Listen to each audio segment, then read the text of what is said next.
So welcome everyone to our interview today with Professor Jean-Philippe Deranty from Macquarie University in Sydney, Australia.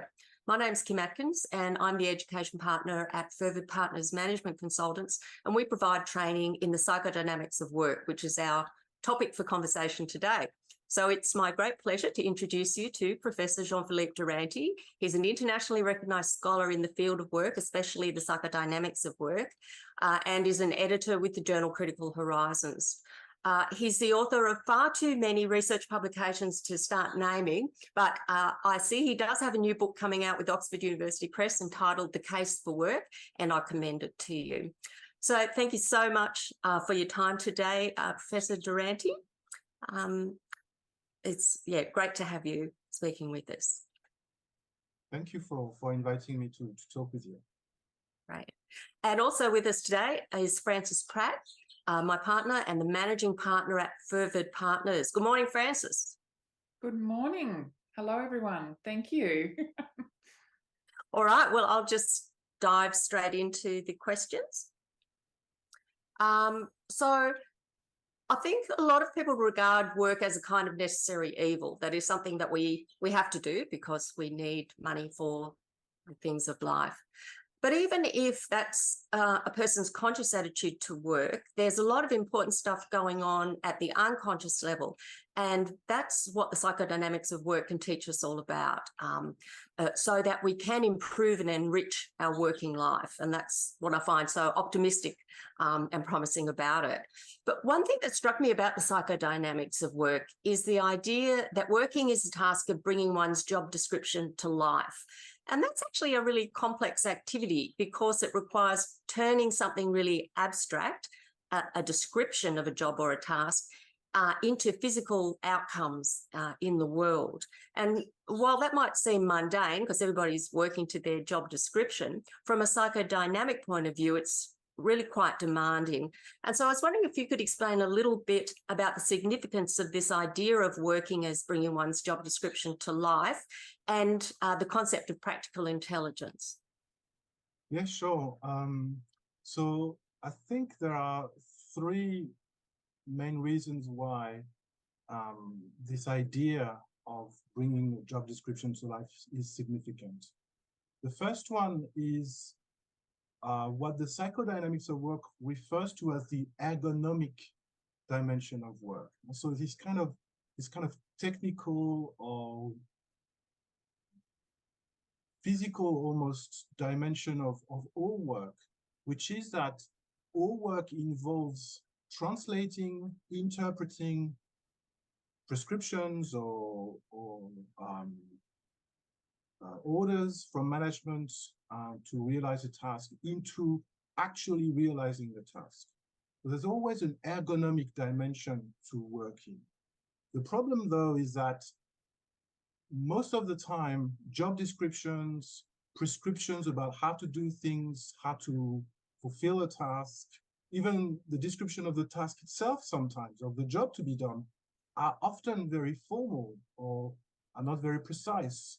And so it actually takes a lot of work simply to translate or interpret a job description, a task description, into actually a fulfilled task, into actually fulfilling the task. And that's what bringing to life means first. It means bringing something that is fairly abstract or lacks precision, is not very accurate most of the time or a lot of the time, into an actual outcome. So that's the first idea. And the psychodynamics insists on the subjective processes that are involved in bringing to life a task description, actually fulfilling the task. There are a number of subjective dimensions involved in doing that. Cognitive, obviously, physical, more or less, depending on how physical the work is, but also emotional, communicational, etc. So the psychodynamics is interested in the psychological resources that working subjects have to bring to fulfilling a task. So it's both at the same time ergonomic and psychological, hence the word or the term psychodynamic. There's dynamics to the subject The subjects have to bring a lot to the task to actually fulfill it. And sometimes it might seem very simple to understand what one has to do. There are many jobs that seem simple, but there are many jobs that are not so simple, and also many jobs that on the surface or from the outside appear simple, but in fact require a lot more skill or involvement or commitment to actually deliver the task. So that's the first idea. The second idea is, why is this bringing to life significant? It becomes significant if you focus no longer simply on the task itself, but on the person doing it and what it means for them. So it's not just the subjective resources a worker has to bring to delivering the task. It's also the dynamics within the person, what it takes for them to do it. And this expression, bringing to life, is not chosen randomly. It's significant in itself. If you start reading into the psychodynamics of work, there's a whole model behind it, insisting on this idea of psychic life or subjective life. This idea that each and every one of us is a kind of bundle of organic life and psychological life. And this bundle is vulnerable and complex. And when we work, that's what we bring to the task. So the psychodynamics, as I just said, is both at the same time a kind of technical, ergonomic description of actually doing the work and a psychological one. And the psychology insists on all the types of impacts that doing the work can have for people. Everyone has their own way of doing things, just because we each have a different life story. We each have a different life experience, and we bring that to the work. So the idea that every worker ought to be doing the same task in the same way cannot work, simply because we are human. So each one of us comes to work in our own idiosyncratic ways. And that's just because each one of us is different, just because we have a very different life history from each other. We also bring all of our faculties to the task. It's really important to insist on this idea of that the person who works is a whole person. So even if a task seems to be purely, let's say, intellectual or purely physical or purely emotional, in fact, every work involves the entire person. And there's a famous saying in the psychodynamics of work that when you work with your body, with your whole body, even in very intellectual tasks, or tasks that are involved with dealing with information, or with information, or that don't seem to have a very obvious physical dimension to it. The body is involved in all kinds of ways. And the third idea for why this idea of bringing to life is important is an idea that is well theorized by Karl Marx. So I'm not saying this because we need to be Marxists in any way. It's just that Marx has this concept of living labor. And if we just focus on that idea, there's something to it that the psychodynamics of work want to emphasize. And it's the idea of living labor in Marx is the idea that in a complex work process, what actually creates value is not the machines, not the process, but the human workers themselves. So Marx in the 1850s has this dichotomy of living labor and dead labor. And he thinks that it's living labor that can kind of bring life to the machines, so to speak, and from that create extra value. So we don't need to at all to take on then the critique of capitalism in Marx and everything. We don't need to be Marxists. It's an idea that you find in the psychodynamics of work, is that the life of a business, of a corporation, of an institution, of an organization relies on its people, not just because it's a human institution and there's kind of human interactions and human things going on, but also to do its job as this corporation or this organization. It's the people's living labor, what they bring to the task, that actually delivers the outcomes of that corporation and institution. So that's the third idea. It's precisely this kind of investment of the workers into their task, with their entire person and their life history, that creates value, or at least just delivers the task, does the job. And so that's, can you just say, I mean, you've given us a lot there, but just to link that idea of sort of investing your whole self in the role in terms of the concept of practical intelligence, what it is that that human subjects bring into the work. Sure. Yeah, so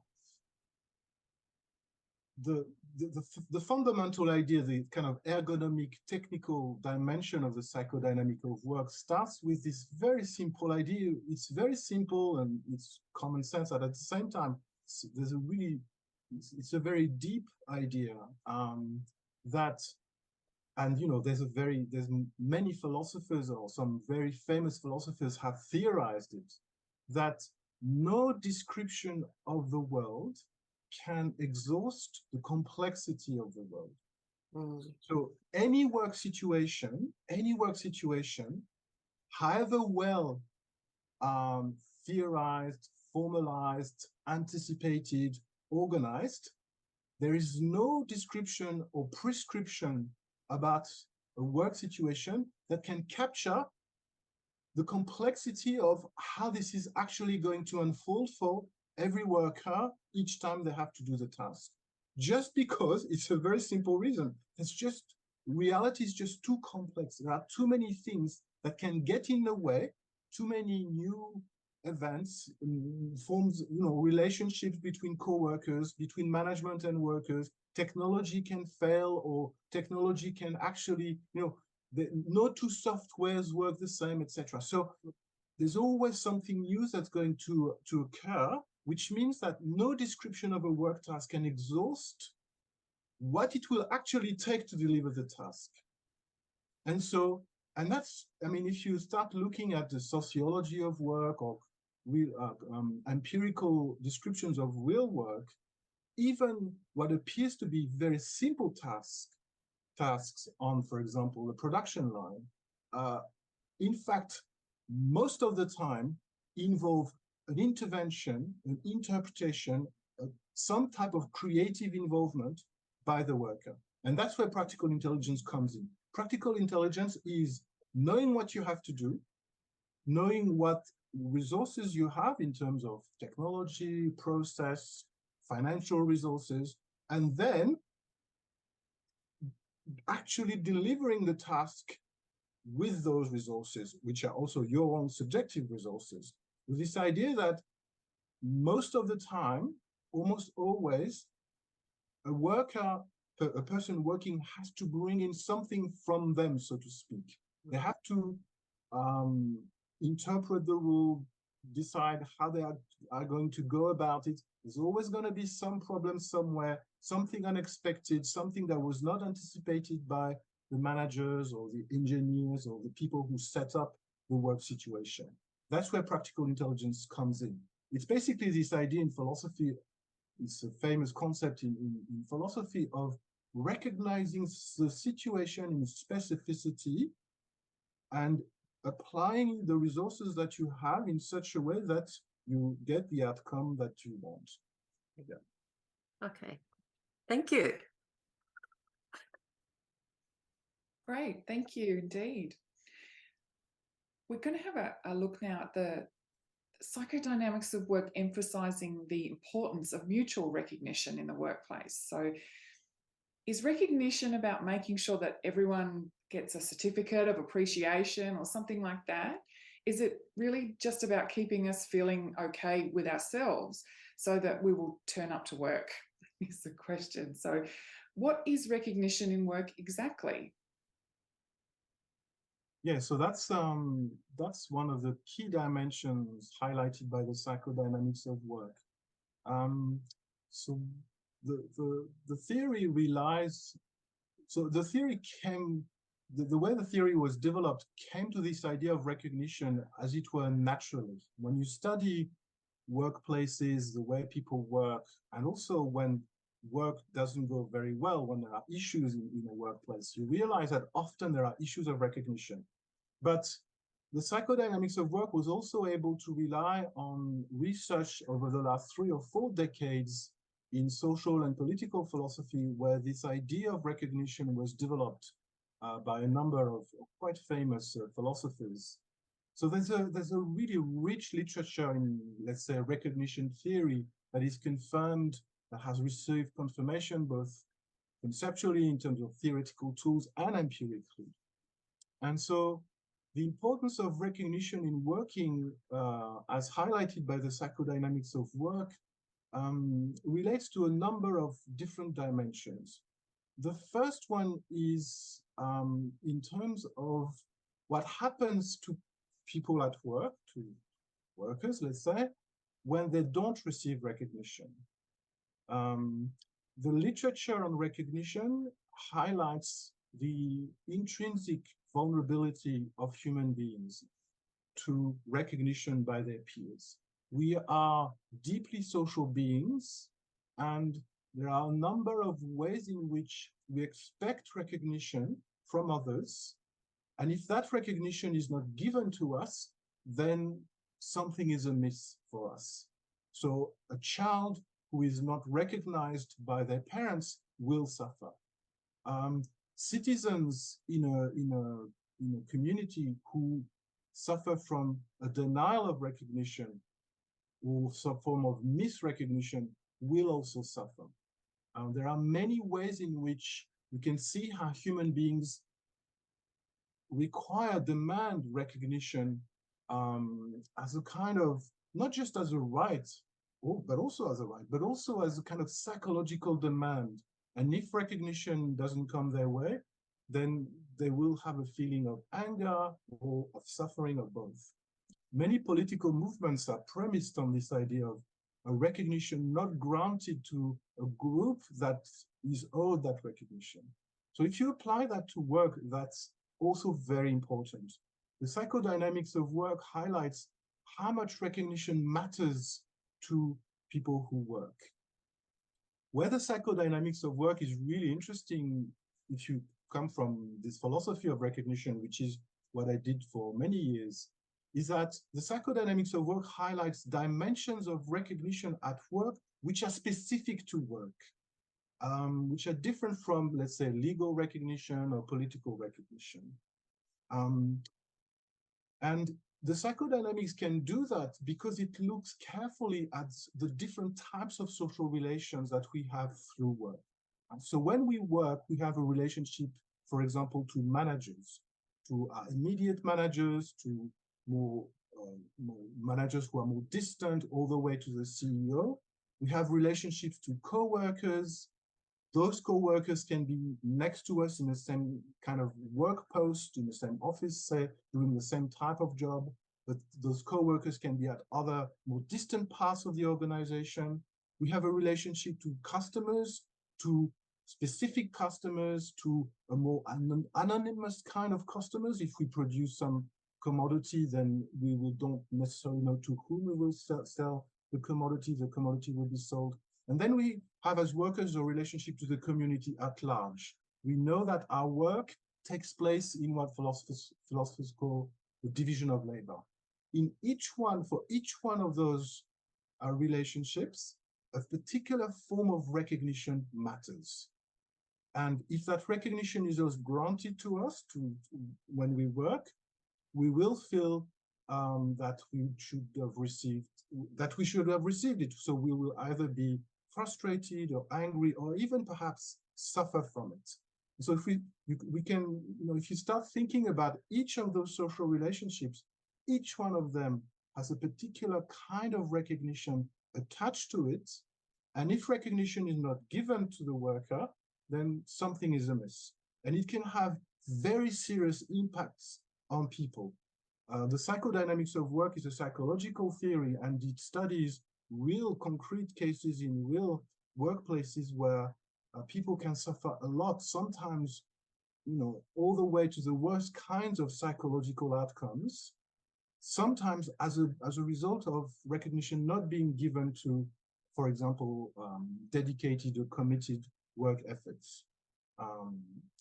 So I mean, we can, if you want, we can then start looking at each one of those relationships, because each one has a specific kind of recognition attached to it.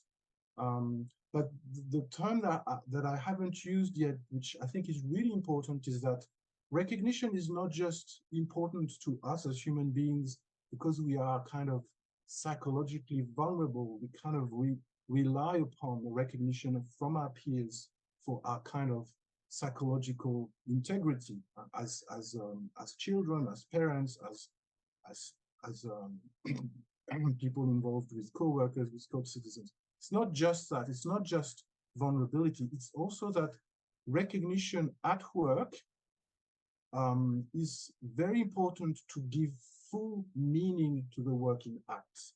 When we do something, if the work act, if the outcome we produce through our work does not receive the recognition we think it deserves, we did the job, we might have done the job well, we might have invested a lot of ourselves, of our time, our energy, our abilities into it. We might have sacrificed personal time. We might have sacrificed time with our family to do the job.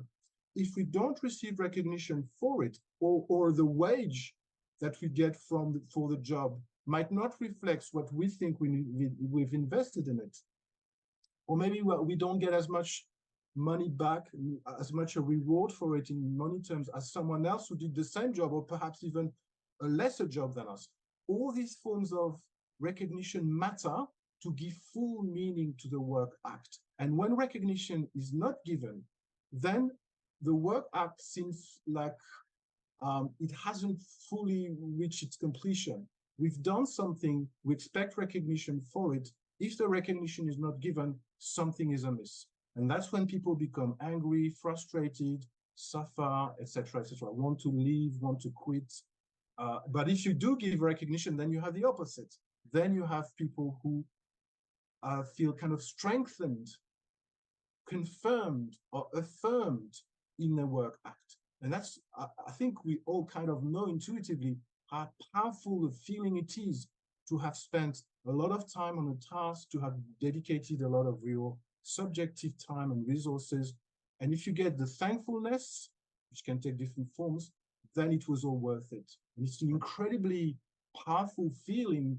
And the psychodynamics of work talks about this feeling of confirmation of your work act in terms of a strengthening of the self itself. We come out strengthened from the exhaustion of work, if you want, to kind of give it a kind of strong image of it. The recognition can transform the investment in work into a very powerful positive affect. And then when it's missing, it can be a very powerful negative affect. So, as I've said, for a lot of people, work's a necessary evil. It's also often regarded as something that individuals do for their own personal reasons. And so then what we see is when there are problems in the workplace, so when people aren't cooperating adequately, it's often put down to personalities, for example, someone being stubborn or lazy or incompetent or even malicious. And then the remedy is to reform the individual through performance management or remove them. And so I'm interested in your thoughts about that, whether you think that's an intelligent management approach. So from the point of view of the psychodynamics of work, it's not the best way to go about it when there are problems, organizational, interpersonal, communicational problems in the workplace. The key assumption, the fundamental assumption of the psychodynamics of work, and it's built upon a lot of theory and also observation and clinical evidence. The fundamental assumption is that most human beings, most people, there are exceptions, of course, there's always exceptions, but most people have an intrinsic motivation to work. There's something about us as human beings, and you can give evolutionary or psychological explanations for it. Intuitively, I think most of us can see the truth of this idea that we are intrinsically motivated to engage in tasks that are meaningful to us, in which we can mobilize and use our capacities, our abilities, cognitive abilities. We can do stuff, make stuff, work with others. And so there's a dimension of using our abilities, of working with other human beings, with co-workers, and deliver a project. And then we get a kind of strengthening of our identity. We get recognition if we do it well. All of these things matter. So there's this idea of intrinsic motivation. Once you accept this idea that, as a general rule, most people are intrinsically motivated to work and to work well, to see a task through all the way to its completion, then it gives you a new perspective to look at problems when they arise. When there's a dysfunction in the workplace, and if you start from this assumption that each and every one generally would be motivated to work and to work well and to work with others, then with that assumption in mind, then you will look at the dysfunctions, the problems in a different way. So you will try to see, so the psychodynamics has some very concrete proposals to try and deal with those problems. Then you will try to identify exactly where the mechanism of work, the organization of work, gets gripped, where blockages occur. And of course, blockages can occur in all kinds of ways. At the same time as everyone is motivated to work, everyone comes into work idiosyncratically as this single person with their life history, their expectations, their personality, their mood, their problems outside of work, which obviously clearly makes work relations always intrinsically difficult. I mean, as human beings, we cannot live without others, but at the same time, we can't stand each other. It's a famous conundrum of the human experience. And there's a famous saying by Immanuel Kant, the great German philosopher, who talked about sociable insociability. So both at the same time, we are very reliant upon each other. We can't live. We are very social beings, but at the same time, very quickly, we can't stand each other. And of course, work, with all the pressures of work, makes those relationships difficult. So of course, it's very, very easy for blockages and problems to arise in workplaces. But if you take as an assumption that, as a matter of fact, deep down, each and every one of the people involved, except of course for some exception, and there will always be, people who are really, really difficult to integrate. And in some cases, you might have to think about getting rid of that person with whom it's just impossible to work. And sometimes they might make life difficult for the whole organization or the work group, but in the end, you might feel sorry for them. It might be a result of their life experience. They might have this personality, perhaps even disorders, without really being responsible for it. But it just makes working with them impossible. So anyway, but apart from these exceptions, there should be a way of identifying where this working together becomes impossible. Sometimes it might not be relational problems. It might be the technology that actually makes it difficult. That happens a lot. You might, as we all know, we are kind of guided in modern workplaces by the technology, typically by the softwares. We can't do it because the computer doesn't let us do it. And so you might have a kind of interpersonal or psychological repercussion of technological issues. Or of course, it could be organizational issues. It could be that the work process is not well organized, the teams are not well organized. But there are, of course, many, many ways in which this kind of intrinsic desire to work with others, to deliver the tasks, once you accept this idea that there's a lot at stake for us individually in delivering the tasks, we kind of put ourselves into it. that's the idea of the psychodynamics of work. We kind of, we put ourselves at stake in working. If we don't deliver the task, we will have external challenges to us. The manager won't be happy, the co-workers won't be happy. There might be some formal repercussions. We might not get the pay increase or whatever. But there's also an internal punishment in a sense in not delivering the task. Nobody likes to feel stupid. Nobody likes to fail. And work is a risk of failing every single day. Now, if we are experienced and we've done the work many, many times, we don't feel that risk. But if you start a new job, we all know how nervous we are. And it's not just because of the external kind of pressures. It's also internal pressure of actually managing it. Are we up to it? And it's terrible not to feel that you are up to something. So yeah. I'm insisting on this because it's all these aspects are the same idea of individuals bringing a lot of themselves into the work task. And once you recognize it as a manager, say, then it gives you a different, it's not the same idea as, people try to shirk or people try to get away with things or people are inherently stupid or lazy or whatever. Okay, yeah, so that's a fundamental insight that the psychodynamics of work brings to, and as I said, there are many analyses in that school of actual workplaces and the ways in which they can malfunction. Yeah, look, that's great. And when I think about performance management, it's like trying to measure an individual, which is just coming from the completely wrong understanding of what that individual is bringing to work, which you've just spent a lot of time describing and emphasizing. And so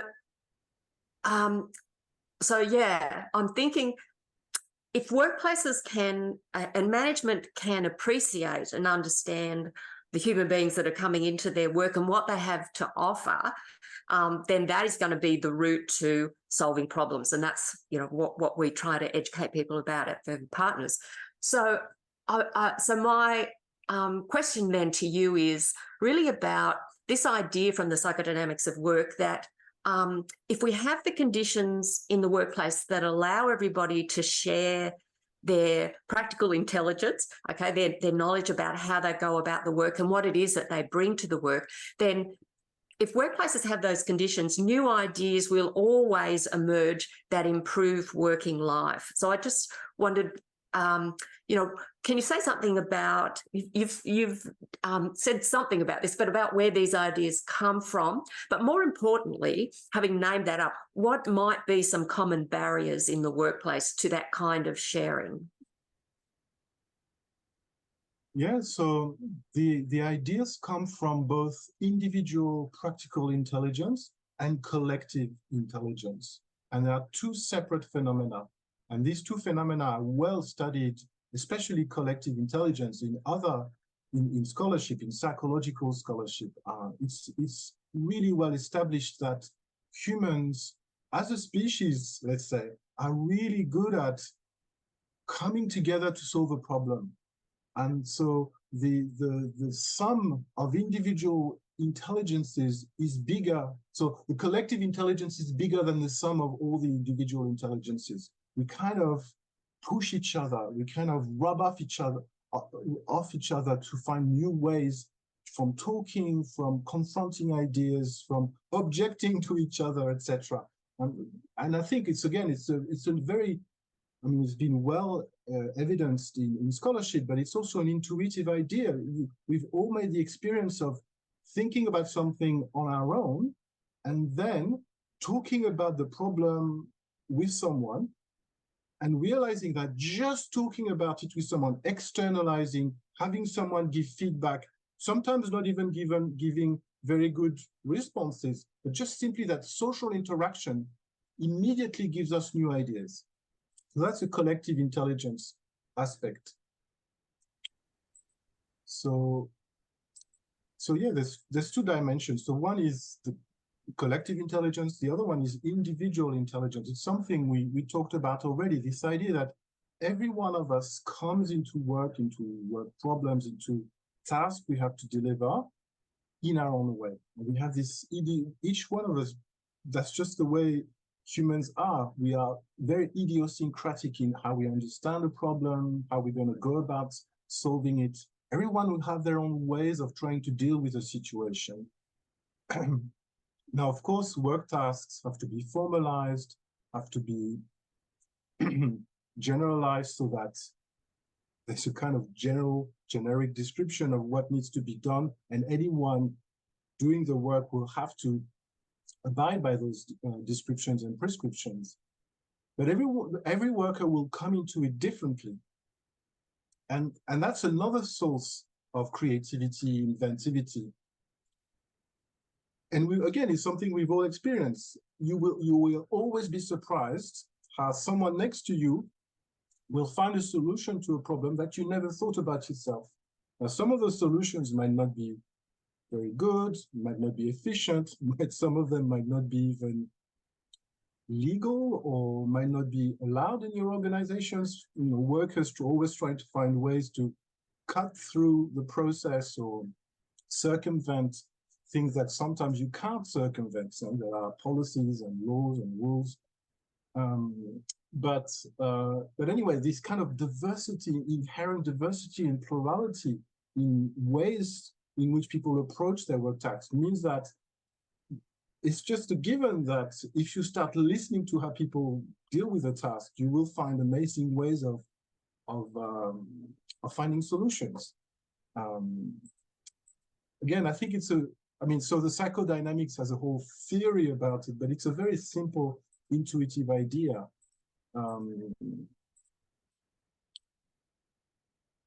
So where do barriers come from? Of course, as soon as you take seriously the idea that all work situations are complex and you can't have a description, a preemptive description of the work context or the work tasks that will cater or describe in advance everything that might happen or that ought to happen. Once you take that into consideration, then it's obvious that barriers and challenges and obstacles can come from anywhere. But in the literature, in the psychodynamics of work, there are three big areas that have been highlighted to describe where these kind of obstacles to the sharing of knowledge can come from. The first one is obviously difficulties in the relationship between workers and management. And there are many ways in which you can have miscommunication or misunderstanding in this relationship between managers and workers. And of course, you are very well aware of them, and you would all know about them. So there's no need for me to expand on this too much, except that once you take into account this idea of intrinsic motivation, this idea of complexity of the work situation, this idea of having to interpret work tasks in order to realize them, then probably that provides you with a different perspective on this kind of communication problems between management and staff.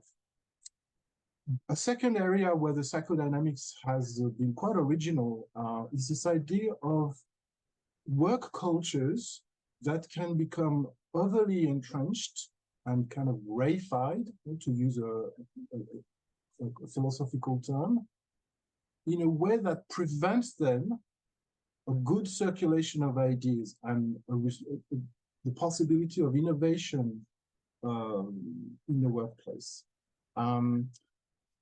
So it's a very interesting idea from the psychodynamics of work. It's this idea that precisely because work is intrinsically challenging, precisely because you invest your own self into the work, and therefore you can always fail and you're going to be judged. There's many ways in which you will be judged for your work, by your co-workers, by the clients, by management, by peers in the trade, whether or not you do the job well. So there's a lot at stake for us when we work. So work is a place of vulnerability for people, for workers, for people who work. One way of dealing with this is by creating kind of cultures of work that kind of preempt and shield workers from the vulnerabilities of the workplace. This has been really well studied in workplaces that are physically dangerous. When workers have to deal with physical danger, like typically in the building industry, for example, you will have these kinds of countercultures that help people deal with the danger. And so you will have attitudes of bravado in the face of danger. You will have rituals to kind of face danger or kind of tempt fate. And that's a way of psychologically dealing with the difficulty of work. Now, these cultures of work sometimes can become barriers to good circulation of ideas because they become set ways of acting, of speaking. New entrants are not really allowed to challenge the culture. So work cultures can be very important for people to help them deal with the stress of work, but they can also be a barrier to a good communication, both horizontally, so let's say, so to speak, between the co-workers, but also in the relationship between workers and staff.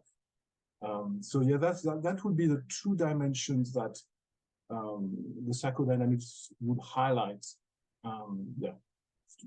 Yeah, thanks. That's great. That's a really nice comprehensive view of, all the different places that barriers might come from and ways that they come up. And I think that idea of that ritual is really interesting. I'm going to take that away and spend some time on it. But I'll hand you back to Frances now. Say that there's been a bit of a shift for the better in attitudes towards work in the recent years, especially since COVID-19 hit, and especially in relation to mental health and psychosocial safety in the workplace. And the recent amendments to the Work Health and Safety Act, for example, have placed a much bigger emphasis on consultation and shared decision-making. So collective deliberation is a terrific way to share decision-making, to build a culture of resilience and safety, and which is why we offer the training in this collective deliberation model. Could you tell us, please, why you think collective deliberation matters?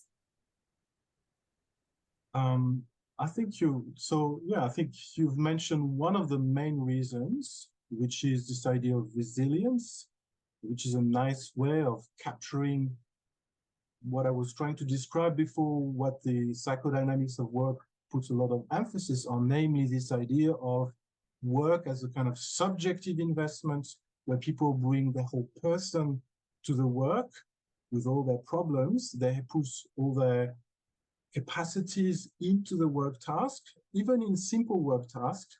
But as a result of that, there's an intrinsic vulnerability at work. Everyone is intrinsically vulnerable at work because there are so many pressures, many ways in which we are judged, because we can fail in the work, in delivering the outcome, and there will be external and internal consequences to failure. Because of that vulnerability, it's really important for workplaces to provide the environment that supports people. When that support is given, then you get the best out of people, basically. So collective deliberation matters because it's a way to air problems, to communicate about where the work doesn't function at a technical level. In the workplaces, the technical and the psychological are always interrelated. So if there is a problem in the delivery of outcomes, that will have an impact on interpersonal relations and on the psychology of the people involved. Collective deliberation is a way of trying to deal with these two things. You try to deal with the technical problem, with the way in which a work process is actually not working well, not as it should, etc. But if you do that, you can also preempt or solve or address psychological and interpersonal problems. And again, these things are always related to each other. So the interpersonal can become a blockage in the work process and vice versa. So the first reason is for reasons of resilience. Collective deliberation is essential for a kind of healthy workplace. But as I just said, it's psychological, it's interpersonal, it's to have a healthy workplace for the people involved, but it's also good management. It's also good for the work itself. Collective deliberation is a condition to have innovation, creativity, to know how people on the ground go about doing the work, to recognize new ways of doing things, to recognize where blockages happen, where a work process isn't working very well. And we go back to the first fundamental idea, this kind of ergonomic dimension of the psychodynamics of work, which is this idea that every work situation is complex, even those that seem to be very simple or very formalized, that can seem to be described in very simple terms.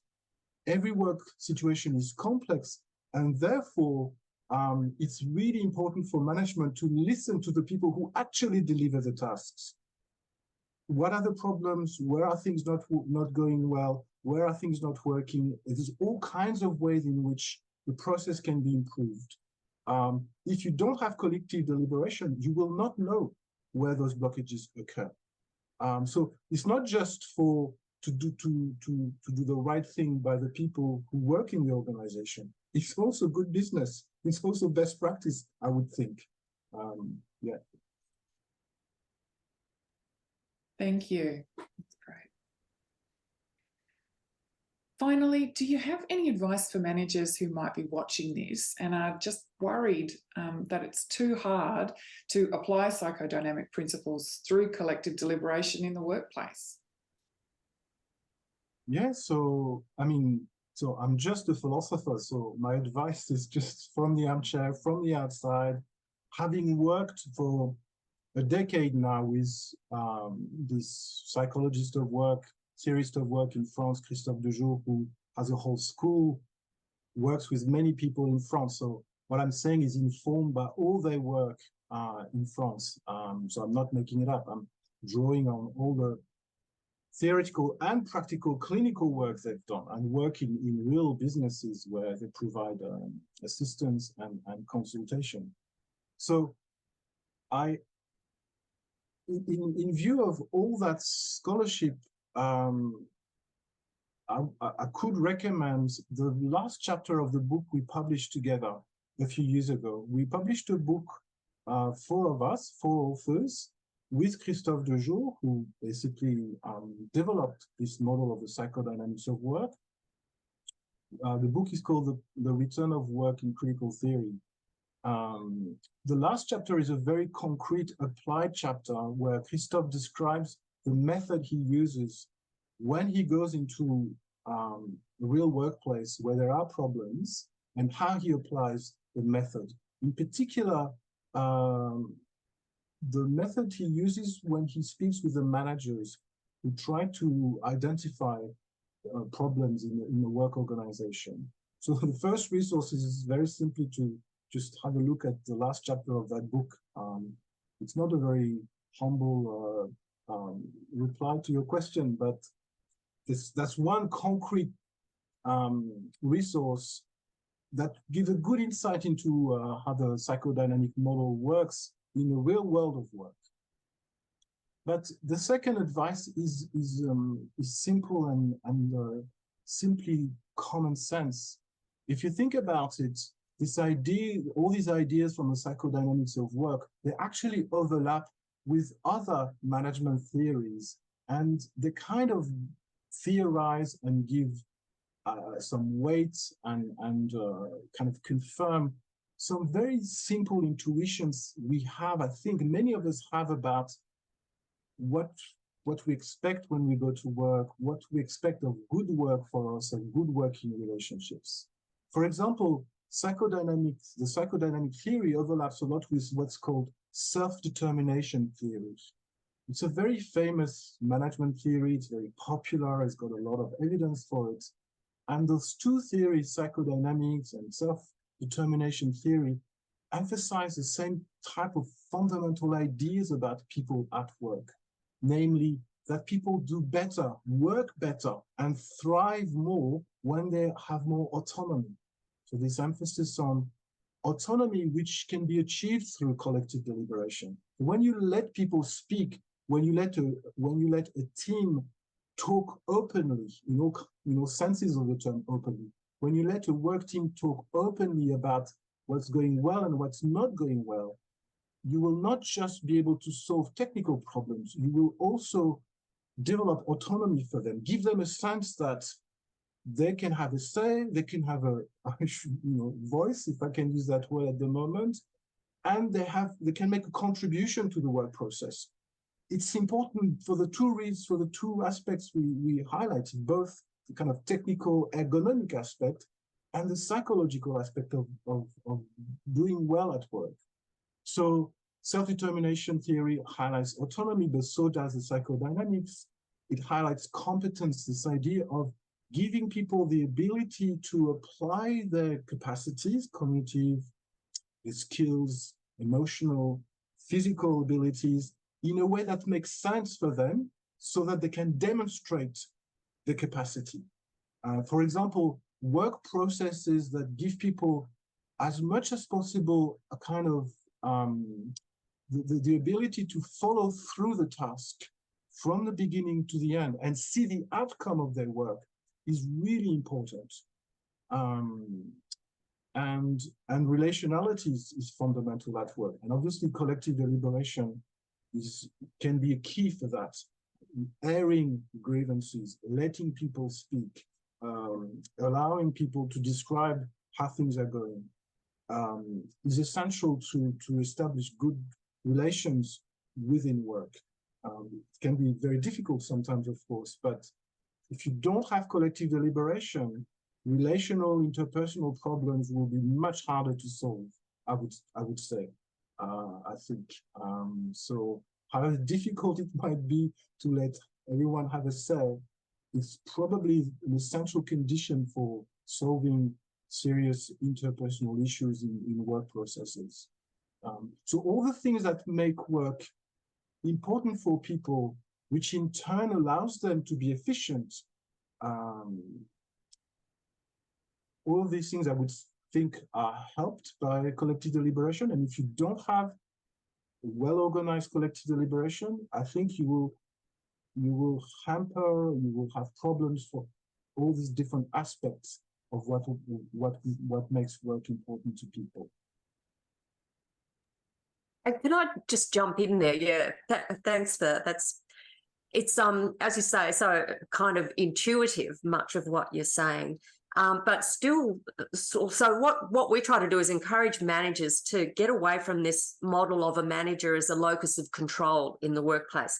Like you've got all those motivated, intelligent entities, if you like, out there on your team. Why wouldn't you tap into them and let that energy work itself? Yeah. In the end, it's common sense, but yeah, the beauty of that theory is that it can give you really rich empirical evidence for these strong intuitions that we have. Okay. Well, I think, unfortunately, that's all we've got time for today. We've been talking with Professor Jean-Philippe Deranty from Macquarie University in Sydney on the psychodynamics of work. And you've given us so many valuable insights today. Professor Deranty, thank you so much. Thank you. And thank you, Francis.